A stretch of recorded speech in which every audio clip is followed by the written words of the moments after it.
The history of the world is a history of names. Thousands of years of names. Countries, cities, individuals. The names of champions and mass murderers, rulers and revolutionaries, scholars and frauds. They punctuate the pages of human history. And inside this list of names, there is a smaller, more select roll of honour. On it are those people whose actions have so shaped the world, for good or bad, that their names have become instantly recognisable. Julius Caesar and Genghis Khan, Adolf Hitler and John F. Kennedy, Albert Einstein, Aristotle, Muhammad, Mahatma Gandhi. But there is one individual whose name has become more familiar than any other.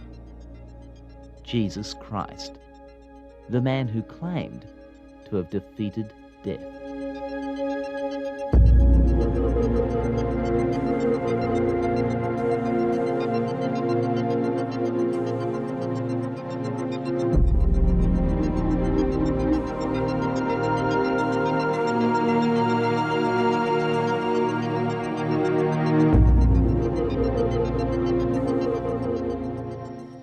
Jesus of Nazareth, a Jewish carpenter who spent only 3 years in the public eye. Homeless, uneducated, and eventually executed as a criminal. Yet for 2 millennia, the world has hung on his every word.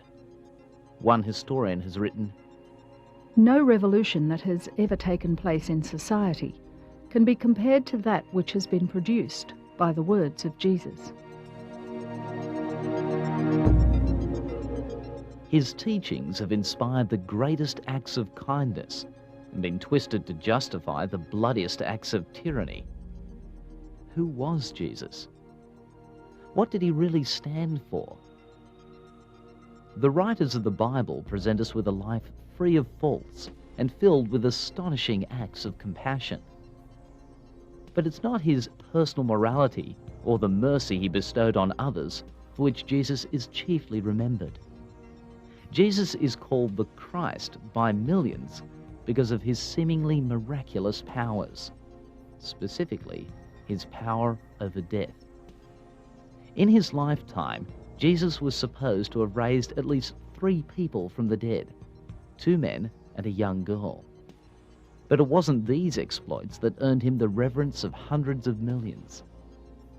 Jesus stands out from every other teacher and healer in history because he is reported to have raised himself from the dead.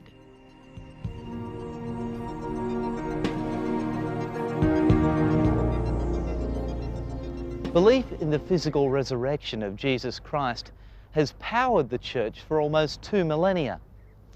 His faithful followers have taken the teachings of this first-century Jew to the farthest corners of the world, making him arguably the most famous person to have ever lived. But Jesus' incredible life is inseparably entwined with his brutal execution and the claim that he returned from the dead. His resurrection is the cornerstone of the Christian faith. The Bible states that Jesus' resurrection guarantees his followers' acceptance by God and their safe passage into a heavenly afterlife. But how secure is this cornerstone? Can the resurrection hope to withstand the sort of questions the 21st century would raise? Could the evidence for Jesus rising from the dead stand up in a court of law? Would it crumble under the examination of modern medical science? In short, could the resurrection hope to survive an encounter with the rational mind? So how was your tube? Disaster. What's up? I've got exactly 48 hours to prove that not all dead people have stayed dead. I'm sorry, I think you lost me somewhere at the bag thing. Look, to complete one of my law subjects, I've got to take part in a debate. The topic is that Jesus Christ survived the crucifixion. Guess who got the affirmative case? I thought you were doing some debate on the existence of aliens or something. Well, I was until some bright spark in class suggested a change of topic. So how are you going to prove that? Well, They gave me this, and I got a hold of historical stuff and all the caffeine we've got in the kitchen. Great shot. Fantastic shot, Jeff. Most people find something to admire in the character of Jesus of Nazareth. His hometown draws tens of thousands of tourists every year. But the biblical accounts of Jesus' life leave most modern readers with an uneasy feeling because of their reference to miraculous events. As the French philosopher Rousseau put it, "Get rid of the miracles and the whole world will fall at the feet of Jesus." but his miracles are the events which set him apart, that ultimately make him such an intriguing character. Visitors to the modern state of Israel find the echoes of Jesus' extraordinary life at every turn. The Mount of Olives still affords the best view of the ancient city of Jerusalem. The Gospels record Jesus reaching a similar vantage point and predicting the destruction of the city in 70 AD by the armies of the Roman general Titus. A full-scale model of the city as it looked in the 1st century shows tourists other points of interest in the Jesus story. The temple colonnade, where Jesus is reported to have declared himself to be the Christ. The temple was also the site where many came to Jesus to be healed of their sicknesses. The pool of Bethesda is where Jesus is said to have healed a man who had been an invalid for 38 years. Or the pool of Siloam, where Jesus sent a man born blind to wash and receive his sight. Jesus also told his disciples on many occasions that Jerusalem was the city where he would be tried, executed, and buried, and where he would physically rise from the dead 3 days later. Christ was resuscitated, that is, brought back to life. But more than that, he was resurrected in the sense that his whole person was transformed for the age to come, so that he is a kind of pledge for us of our hope for the future. And if that is something that didn't happen historically, then Jesus is just a man, really. There were no shortage of prophets around, failed prophets. Well, if Jesus said, "I am going to be raised again on the 3rd day," which he did, and if it didn't happen, then his prophecy hasn't come true. He's just another failed prophet. The details of Jesus' life are supplied for us by 4 ancient biographies. These books are named after their authors, Matthew, Mark, Luke, and John. Within the church, they're referred to as the Gospels, an ancient Greek word for good news. These Gospels provide the primary evidence for the resurrection. They contain a record of the events leading up to the arrest, the execution, the burial, and the supposed rising of Jesus. But do they help or hinder the case for the resurrection? What sort of credibility do they have in the eyes of modern historians?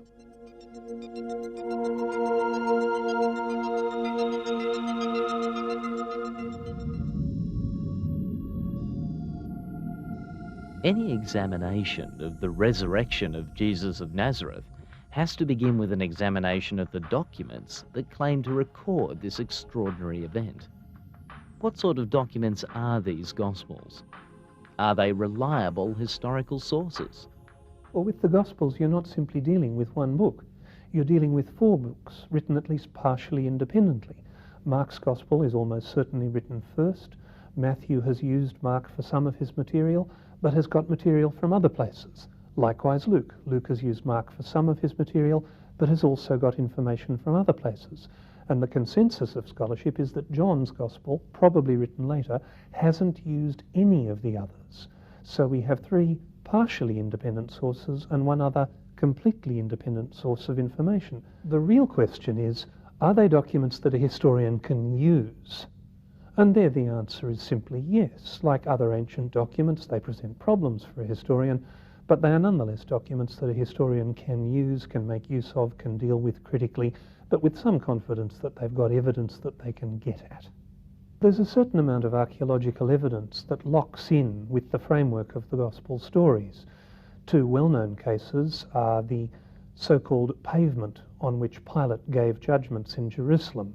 Now, that particular archaeological site has been found and is well known, so the Gospels aren't set in fantasy land, they're set in places that archaeologists have actually seen and worked on.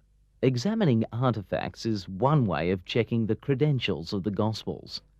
Another is comparing their accounts with other historical records. That consideration shifts our attention 50 kilometres south of Jerusalem to the ancient Jewish fortress of Masada. Masada has been a site of archaeological interest for decades. Handheld picks and brushes uncovering the secrets of the centuries. But when historians try to understand what went on here so many years ago, they also sift the records left behind by the writers of the time. Many turn to Flavius Josephus, a first-century Jewish historian, who provides us with the most detailed accounts of the Masada campaign. We've learned to trust Josephus' eyes when we look into the past at the Roman-Jewish struggle. But Josephus doesn't just tell us about Masada. He's a non-Christian historian who also confirms key elements of the Christian story. Now there was about this time Jesus, a wise man, if it be lawful to call him a man, for he was a doer of wonderful works, a teacher of such men as received the truth with pleasure. He drew over to him both many of the Jews and many of the Gentiles. He was the Christ. And when Pilate had condemned him to the cross, those that loved him at the first did not forsake him, for he appeared to them alive again the third day. There are certainly a number of other Greco-Roman authors who make brief mentions of Jesus, or at least make mentions that almost certainly refer to Jesus. But they don't actually tell us very much. There's a passage in Josephus which, though it was doctored by early Christians in about the 6th, 7th, 8th, 9th century, monks who apparently couldn't stand Josephus saying something like, this man claimed to be the Messiah, and doctored it so it said, this man was the Messiah. But it's pretty clear that Josephus did mention Jesus and said things about him being a famous teacher and probably also being known as a wonder worker. So Jesus' existence and various events in his life can be confirmed by historical sources other than the Bible. This would appear to be a point in favour of the Gospels. But establishing the authenticity of the Gospels does not prove the honesty of their authors.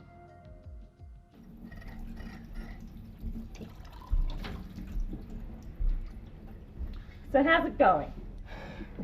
I'm trying to figure out what to do when the opposition start tearing apart my version of events. Won't they be cowering before your devastating intellect? Yeah, well, once they've stopped cowering. How about you use the word objection a lot? Or I know, bring in some surprise witnesses. Problem is, according to this, my best witness is currently in heaven. Apparently he's due back soon, but it doesn't say when. So have you got any others? Plenty. Family, friends, civil servants. There's even a doctor in here somewhere. So what's the problem? Well, how can I put this? Each of the witnesses, they're all a few sandwiches short of a picnic. Why? You're the medical student, Amy. Sure you've covered the topic of death by now. If someone dies, they stay dead. The only person who's ever been able to avoid death is Elvis. So do I seem to be lying or mad?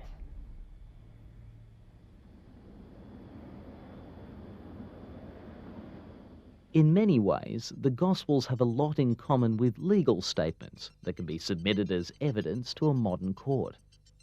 Matthew, Mark, Luke and John's accounts contain statements from people who claim they witnessed the resurrection. So what do legal experts make of the quality of their testimony? The Gospel accounts are very honest. For example, they talk warts and all about the writers and about the disciples, and they even talk warts and all about Jesus. They don't hide the fact that he did not get on with the religious leaders. They are very open, non-biased accounts. Several modern scholars believe they have detected inconsistencies in the Gospel accounts of Jesus' trial, death and resurrection. But lawyers suggest what appear to be weaknesses in the case of the resurrection can actually turn out to be strengths. Differences are important in accounts because they show you there is no collusion. If people get in a witness box and tell the same story exactly in the same way, then you think, hey, they've got together on this. But when they bring their own little emphasis, you think, wow, I mean, this is significant. For example, Luke alone records that Jesus healed the ear of the high priest's servant that Peter cut off. Now, we know Luke was a doctor. That's an incredible account, showing that it's really Luke's touch, and it just happened so naturally. But no other gospel records that. That's not inconsistency, that's reliability. The gospel writers give every evidence of making what they believe to be an honest record of the events they and others witnessed. But what about the main event? Jesus rising from the dead. Surely common sense rules out the accuracy of their testimony, however honest they were in recording it. The idea of someone defying the most fundamental fact about life is hard to entertain. But legally speaking, the case for proving the resurrection does not rest on proving that a resurrection is possible. It all comes down to a simple equation. One lawyer put it this way: the legal evidence required to prove Jesus' resurrection is twofold. Firstly, one must prove that Jesus Christ was dead beyond resuscitation at point A. Secondly, it must be shown that he was alive at point B. If someone is truly dead at point A and alive at point B, the only possible conclusion is resurrection. But this is where many historians believe the conspiracy begins. Did Jesus actually die on that cross approximately 2,000 years ago? Or are there more human explanations for his reappearance 3 days later?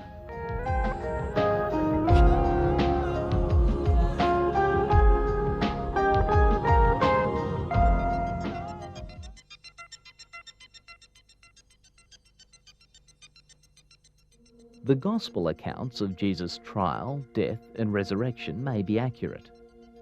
But some modern-day scholars believe they leave enough room for an alternative explanation, that Jesus actually survived his trial and apparent execution. Is this true?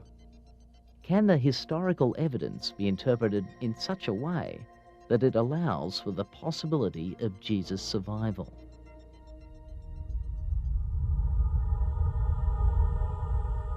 All four gospel writers record that Jesus was treated roughly by his enemies from the moment he was arrested on the Thursday night before the Jewish Passover. The mob that arrested Jesus bound him and took him to the high priest's home.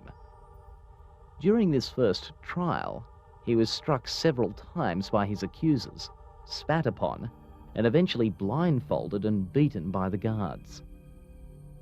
After a sleepless night, Jesus was handed over to the governor of Jerusalem, Pontius Pilate, for the Roman part of his trial. Jesus was subjected to a forced march across the city when Pilate referred his case to King Herod Antipas. He was eventually returned to Pilate, who handed down the death penalty and had him flogged. This punishment usually left the flesh of a person's back in ribbons. All four gospel authors record that Jesus was then handed over to the Roman garrison as a plaything. He was dressed up as a king and a crown of thorns forced onto his head.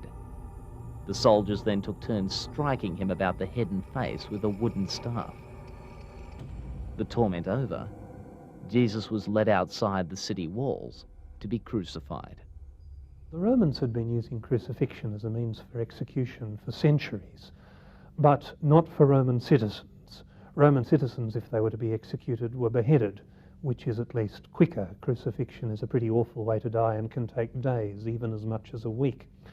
But the Romans did use crucifixion for rebels or runaway slaves, and after the great slave revolt of Spartacus in 70 BC, for example, they captured and then crucified 30,000 runaway slaves along the main highway out of Rome. Can you just imagine 30,000 people up there on crosses taking days and days to die? It's theatre of terror. It's a spectacle to remind people what happens to rebels. The Biblical Resources Centre, based in Jerusalem, displays a number of the types of crosses employed by the Romans. The wooden constructs differed depending on the availability of materials or the site of the crucifixion. It was customary for the condemned person to carry their own cross to their place of execution.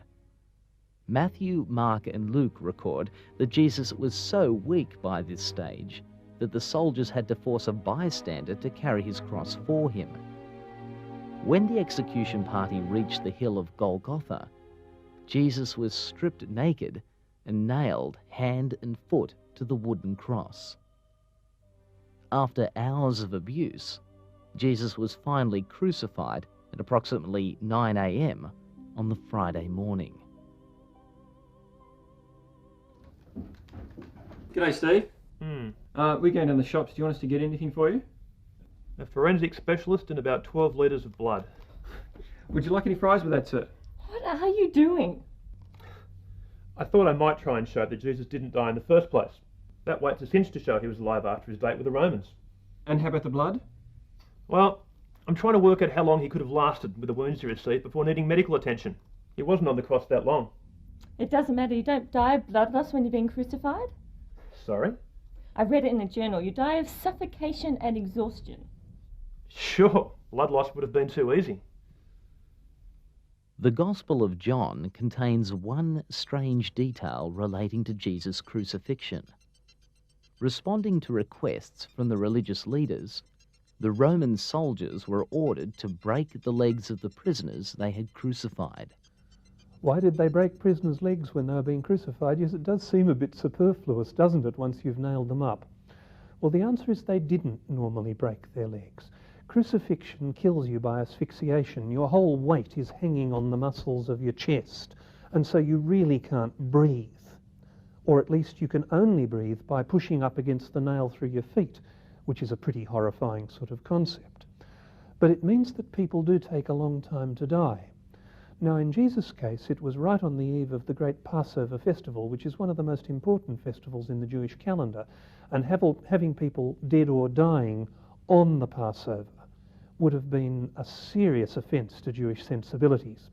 So the governor, or the soldiers, we don't really know which, decided that they had to die quickly, get it over with, get the bodies down, and don't offend the sensibilities of the people. So they went to smash their legs, which means A, terrible shock, and B, you can no longer push yourself up to relieve the stress on your chest, and you just plain die much more quickly. However, the Roman soldiers did not end up breaking Jesus' legs. When they came to his cross, they discovered that he was already dead. But just to make sure, they took a spear and pushed it up into his chest cavity. John states that he saw this happen and records that blood and water flowed from the wound in Jesus' side. Now, what most medical people think that means is clotted dark dried blood or drying blood and light fluid serum, which would look like water. And if your blood has clotted and out comes clotted blood and serum, you're dead. You've in fact been dead for more than an hour. The Roman soldiers weren't the only ones surprised to find that Jesus of Nazareth had died so quickly. Mark's account records that Governor Pilate asked for a special report from the centurion in charge of the execution. It was only after Pilate received confirmation Jesus was dead that he was prepared to release his body for burial. Jesus' corpse was given to Joseph of Arimathea, a member of the Jewish ruling council who'd voted against the plan to have him executed. Joseph had the body wrapped in strips of linen and placed in his own tomb because it happened to be close by. Historians have argued for centuries over the precise location of Joseph of Arimathea's tomb. One popular suggestion is known as Gordon's Calvary. The ancient tomb discovered here attracts thousands of tourists every year because of its similarity to the biblical descriptions of Jesus' burial place. Joseph's tomb was set in a garden. It was carved out of solid rock, and the entrance was sealed by means of a large stone that would require the effort of several people to move. But the mainstream churches have traditionally accepted a different site for Jesus' last resting place. The remains of this tomb now lie under Jerusalem's Church of the Holy Sepulchre. The Church of the Holy Sepulchre, traditionally the site of Jesus' death, burial and resurrection. It's also the site of many of the controversies surrounding his apparent rising from the dead, particularly the famous Swoon Theory. Let's examine the historical evidence together and look for a logical conclusion. The Swoon Theory is one of the oldest Easter conspiracy theories. It's been advanced by academics like Venturini, Fearing and Ludman. Basically, it suggests that Jesus didn't actually die on the cross. He survived his treatment at the hands of the religious authorities, Pilate, and the Roman soldiers on the Friday. When the guards came to check if he was still alive, Jesus seemed to be dead, but was actually unconscious. He had swooned. Later, he revived in the coolness of the tomb. It was then a simple matter for him to unbandage himself, remove the stone at the entrance, and sneak away without being seen. And on the Sunday, Jesus reappeared and went about convincing people he had risen from the dead. The swoon theory is an unlikely explanation.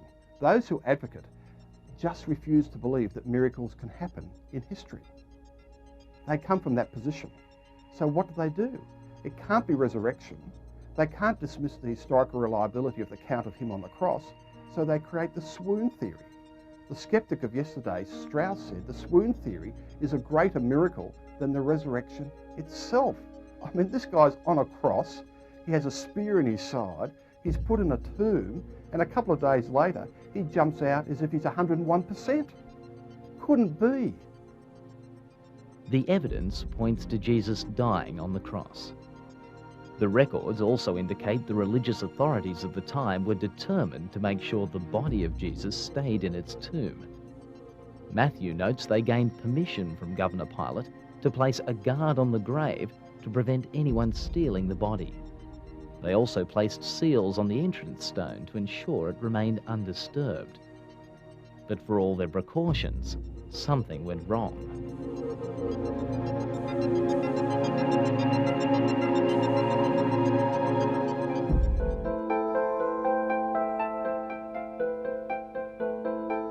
Authors have been developing alternative explanations for the apparent resurrection of Jesus of Nazareth for centuries. Several theories revolve around the idea of mistaken identity. The Quran, the holy book of the Islamic faith, suggests that the Romans crucified the wrong man. But it seems unlikely the religious leaders who'd arranged Jesus' arrest and were present at his trial and execution would have made such an obvious blunder. But the question of mistaken identity doesn't have to end there. What about the people who claim to have seen Jesus alive after his execution? Could they have been talking to an impostor? The body of Jesus of Nazareth was entombed late on the Friday afternoon. The guards placed by the religious authorities ensured it remained undisturbed all through Saturday. But on the Sunday morning, several women who'd been travelling with Jesus arrived at the tomb to complete the funeral arrangements. What they claim to have discovered is an empty tomb with the entrance stone rolled away. All four Gospel writers record that an angel appeared to the women and informed them that Jesus had risen from the dead. Theorists like Kersop and Lake suggest a more practical explanation. They believe the women simply went to the wrong tomb. Janine Jones is a journalist who has independently researched the evidence for the resurrection on site in Israel. She focuses the inquiring mind of the modern media on the evidence provided by the women. Janine, what's so significant about the women appearing in the Gospel accounts as witnesses? Well, I think it's surprising that the Gospel records that the women were witnesses. You see, if you were going to fabricate a story, you wouldn't choose women to actually give an eyewitness account of the resurrection. Why is that? Women weren't, they didn't have the same status as women do today, of course, in the 1st century, and a women's testimony wasn't valid in a court of law. So if you wanted your story to be credible, I think you would choose someone like Joseph of Arimathea or Nicodemus, who were sympathetic to Jesus and who had a standing in the Jewish community as members of the Sanhedrin and knowledgeable in the law. How good is the testimony that the women provide? I think it's very valuable. I think it's reliable. They were there, they witnessed his journey to Golgotha as he carried his cross. They witnessed his suffering on the cross, his death, him being taken down from the cross, and they would have known where the tomb was, where Joseph of Arimathea's tomb was. That's where he was laid. That's where they went to anoint his body. And of course, that's where they were when they witnessed the resurrection. So they have an unbroken account of the time of Jesus' death to the time of Jesus' resurrection. The most obvious alternative explanation to the women finding an empty tomb is that someone stole Jesus' body. But this suggestion runs into the problem of motive. Who would have taken the body? The religious leaders? The Roman authorities? They didn't want this story out there. They didn't take the body. The disciples? Why would they take the body? Totally contrary to the teachings of Jesus. And in the end, they died for this. So if they had taken the body, they wouldn't have allowed their own lives to be sacrificed for it.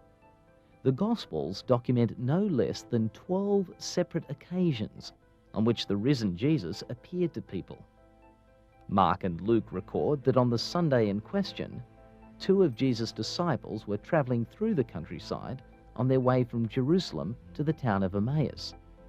They claim to have been met by the risen Jesus, who walked and talked with them for a considerable period of time. He then vanished, and they returned to Jerusalem to inform the rest of his disciples. Luke notes that when they returned, they found the others discussing how Jesus had already appeared to one of his chief disciples, Simon Peter.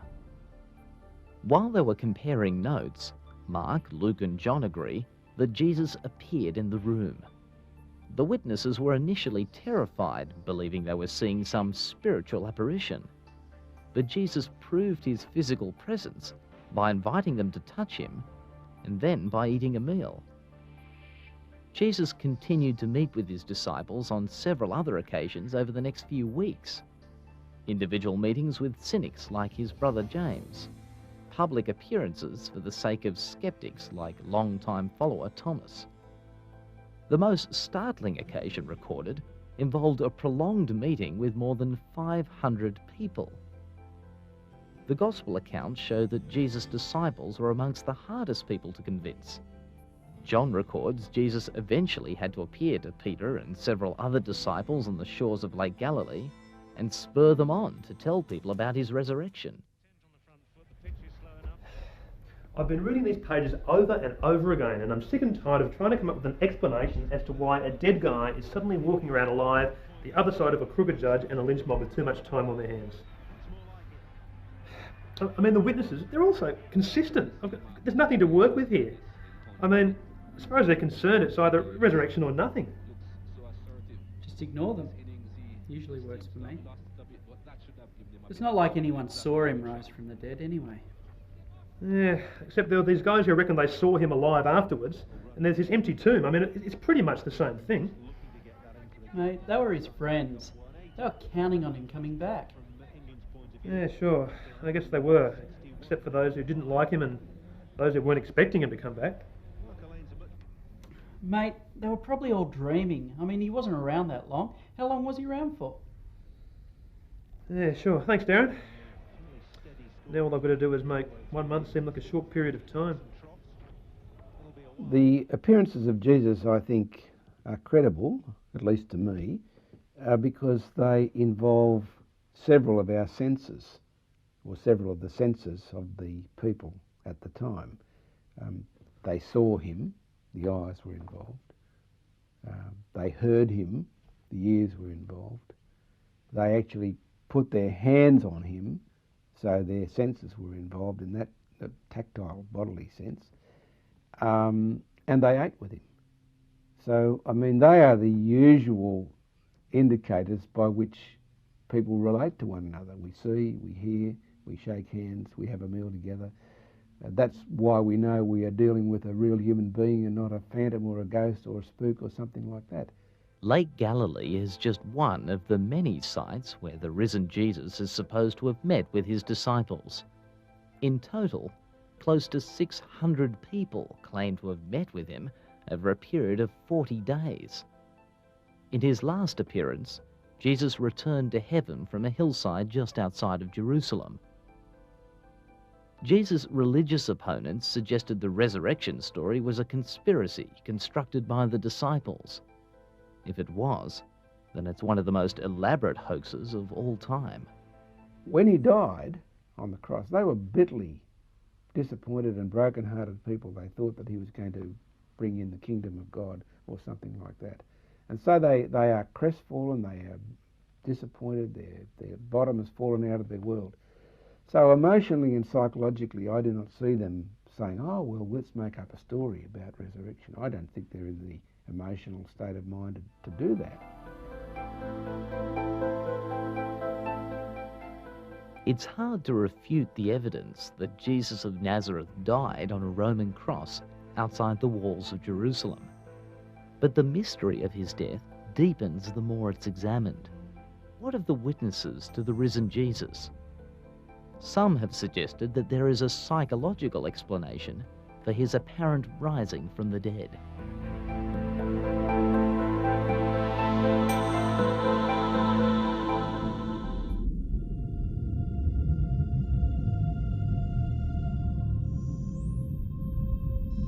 Some authors attempting to explain the apparent resurrection of Jesus of Nazareth have suggested a different sort of conspiracy, a conspiracy of the mind. Theorists like Bishop Spong believe the witnesses saw Jesus because they wanted to see him. But this explanation has met with stiff opposition. People say the disciples were hallucinating, and hallucination can take place. But over 500 people saw Jesus at one time. 500 people can't hallucinate about the same event at the same time. We're all different personalities. Hallucination doesn't happen that way. Your hallucination will be different from mine. This cannot be hallucination. It doesn't pass the test of hallucination. Furthermore, critics of the hallucination theory point out that witnesses had no basis for even imagining something as unexpected as a resurrection. Well, believing in the physical resurrection of Jesus was a pretty difficult thing to do in the ancient world as it is in the modern world. We know, for example, that most Jews would think the idea that someone could have been raised from the dead in the middle of history rather than at the end of time was simply bizarre. It was a little bit like saying, well, the end of the world has come a bit.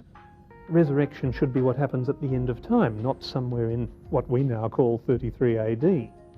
They were not expecting the resurrection of an individual. Indeed, Jesus spoke about his own resurrection beforehand, but as we read the Gospels, it's very clear that they simply didn't understand what he was talking about.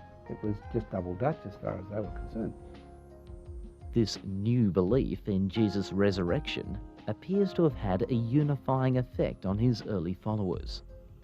The Jewish temple, reconstructed and enlarged by Herod the Great, became a focal point for Jesus' disciples. Individuals who'd once been terrified of execution began to proclaim loudly that Jesus rose from the dead.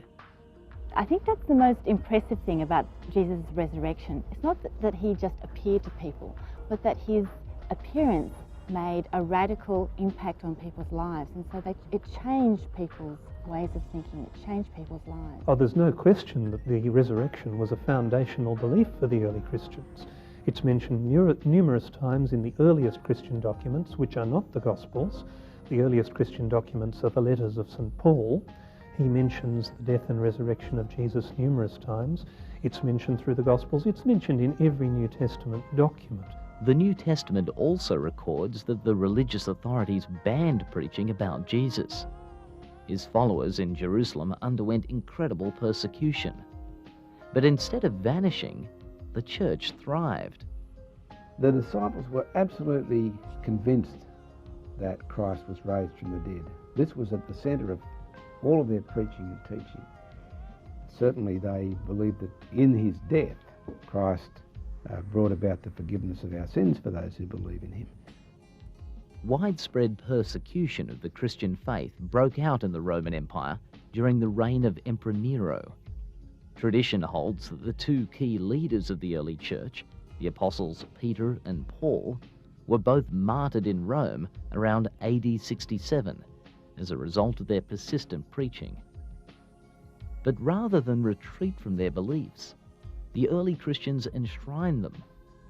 Ancient texts from the 2nd century churches demonstrate that the physical resurrection of Jesus Christ remained as important as ever. We have very clear evidence from the early 2nd century as to what happened to Christians who clung to their beliefs when threatened by the Roman government. Pliny the Elder, who was the governor of northern coastal Turkey around about 113 AD, corresponds with the Roman Emperor Trajan about how precisely to handle these cases. And the procedure they agreed on was this: ask them formally 3 times, are they a Christian? That gives them time to change their minds. If they say, yes, they are, then they are taken away for execution, unless they're Roman citizens, in which case they are formally tried in Rome and then executed if they stand by their beliefs. For the non-Roman citizens, well, it might be beheading, or it might be being thrown to the wild beasts in the arena, or it could be anything. It could be pretty awful, but the death penalty is the death penalty, and Christianity was in this period an illegal religion and a capital offence. Now, that brings us to one of the more powerful circumstantial proofs for the resurrection. People who'd publicly claimed to have seen Jesus alive after his crucifixion were prepared to face terrible torture and horrific deaths rather than make the simple retraction that would have set them free. Hardly the sort of behaviour you'd expect from people who'd woven a complex tissue of lies to cover up the death of their teacher. Christians who visit these ancient sites today are a living testimony to the persisting conviction that Jesus rose from the dead. They believe Jesus' resurrection proves he is God and confirms his authority to forgive sins. The power of God that raised Christ from the dead is still brought to bear on people, men and women and boys and girls, who in a simple but real and straightforward way put their personal trust in Christ. When people do that, lives are changed. Now, those lives are not simply changed just by emotion or some psychological process or something like that. That change of life, that change of attitude, that lifting of the darkness within so that people have light and truth within their lives, that is a change that is brought about by the power that raised Christ from the dead. And so there's a sense in which every time a person is truly born again or truly converted, as it were, we have a new resurrection. So have you got everything you need? Well, I guess it depends on what you mean by need. I've got more than enough material for 10 debates on Jesus rising from the dead, but I think I've picked up a few other things as well. Such as? Well, an uneasy feeling, strong desire for a drink, and I think I'm going to have a chat with a mate of mine who's a Christian. So where are you going? Well, the pubs are closed. I think I'll go and chat to my mate. Fantastic! The goal. Good luck. Did Jesus rise from the dead?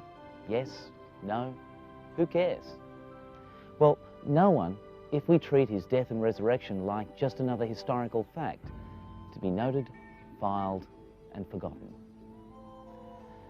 But if you've been swayed to think that he did rise from the dead, something he predicted he would do, then you owe it to yourself to think carefully about everything else he had to say.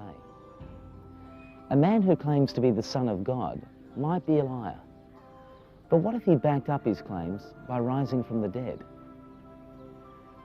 A man who informs people that those who trust in him will live on even though they die could be considered a lunatic. But what if he demonstrated his power to defeat the grave? Jesus claimed to be the Lord of all, the Christ, the only one God would send to fix our broken relationship with him. And Jesus presented his rising from the dead as his credentials.